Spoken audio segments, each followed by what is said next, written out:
Hello, ka-adventure! So, garden time sa Inday. Garden. Garden.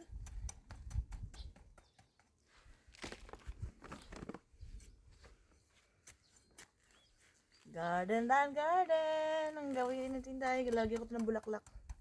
Hey, aliho pa! Magtatanim na tayo ng mga mag-summer na dito sa Sweden. So, time to tanim na. Tatanim ako ng mga bulaklak dito. Sa harapan ng bahay. Para gumanda tignan. Char. Kamusta kayo? Uy! Sa Pilipinas, nagtatanim tayo. Tatanim din tayo dito.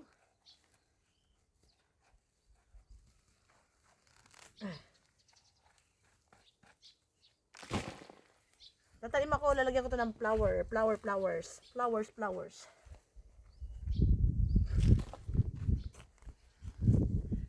Kaya nga, pag may tinanim, may aanihin. Tiyan.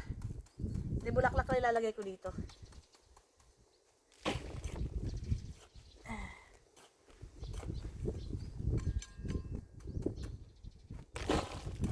Maganda naman ang view.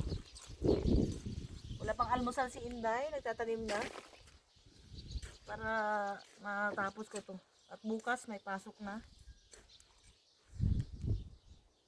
Busy na naman.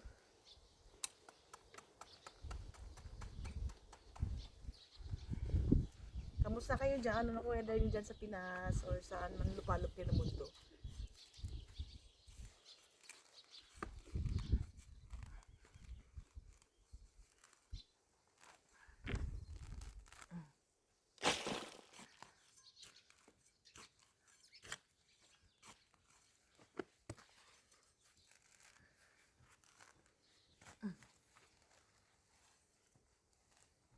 Ito yung linggo ko.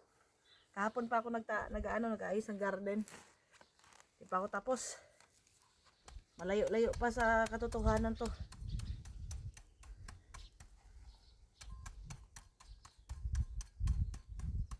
Ito pa pag summer dito. Pag ano pala spring na, summer. Yan, masarap na magtanim-tanim para may makain. At saka syempre, maganda yung mga tubo ng mga bulaklak.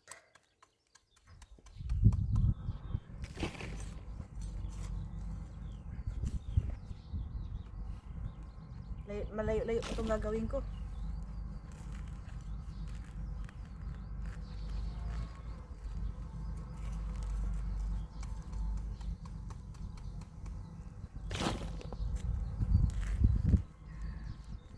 Wala pa akong almusal.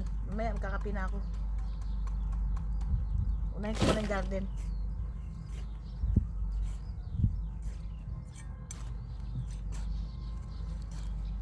Ito.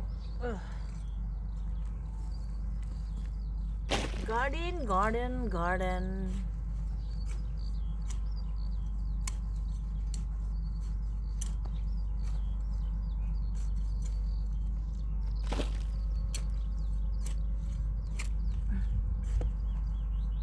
Dari ugat.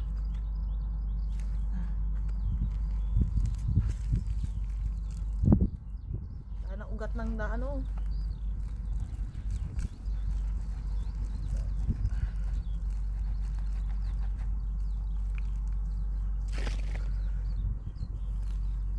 Pag maganda ang weather na, lalo na pag spring dito sa Sweden, nagsisitubuan na yung mga dahon ng mga puno, bulaklak.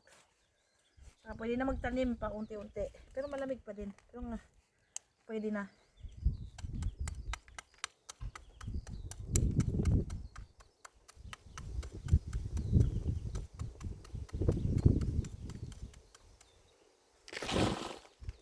Mahilig kasi ako magtanim eh.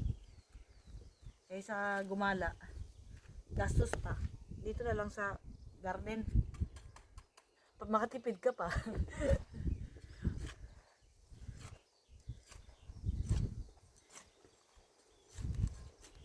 Yung ugat.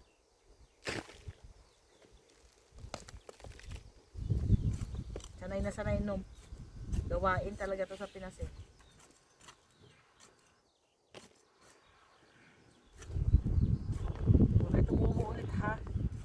bulaklak na ilalagay ko dito.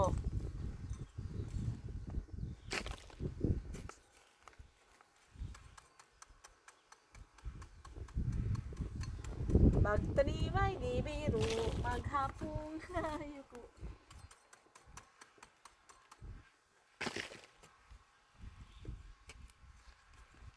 May dami pa.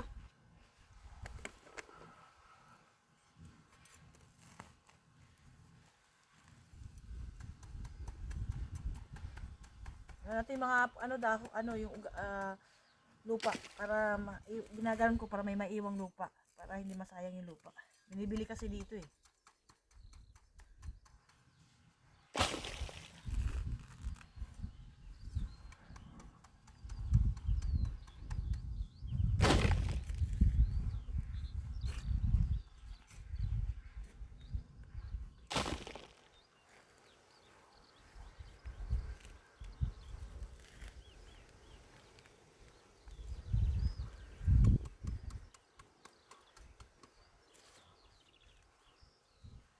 Alin pa more? Ganyan o. Bigat ah. Yan o.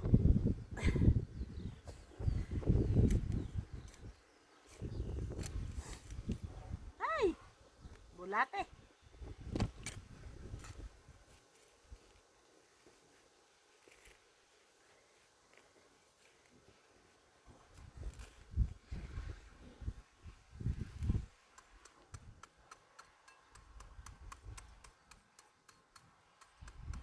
Hindi may di biro talaga.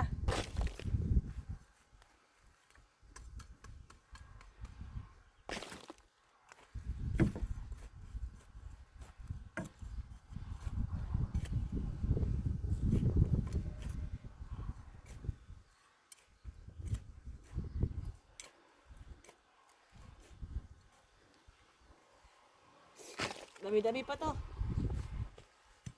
Bye-bye.